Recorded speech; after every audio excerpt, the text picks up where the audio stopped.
এই ভিডিওটা দেখুন। একে বলা হয় the missing man formation tribute, যেটা সম্প্রতি রাশিয়ান অ্যারোবেটিক টিম ইন্ডিয়ার পাইলট নোমান শিয়ালকে দিয়েছে, যিনি তেজস ক্রাশে শহীদ হয়েছিলেন। এখন বিষয় হলো, এ ধরনের ট্রিবিউট সম্পর্কে খুব কম মানুষই জানে, তবে এটা সম্পর্কে জানলে সত্যি শরীর কাঁটা দিয়ে উঠবে। বিশ্বে অনেক এয়ারফোর্সে যখন কোনো পাইলট শহীদ হন, তখন তাদের সম্মানে বিশেষ মিসিং ম্যান ফরমেশন ট্রিবিউট দেওয়া হয়, যেটা এভাবে করা হয়। 4টি ফাইটার জেট ভি শেপ ফরমেশনে উড়তে থাকে।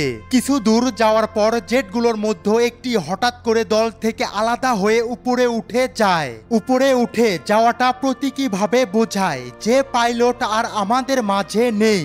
মানে এই ট্রিবিউট আমাদের চোখের সামনেই সেই অনুভূতি তৈরি করে যে পাইলটটি আমাদের কাছ থেকে দূরে চলে যাচ্ছেন, যিনি আর কখনো ফিরে আসবেন না।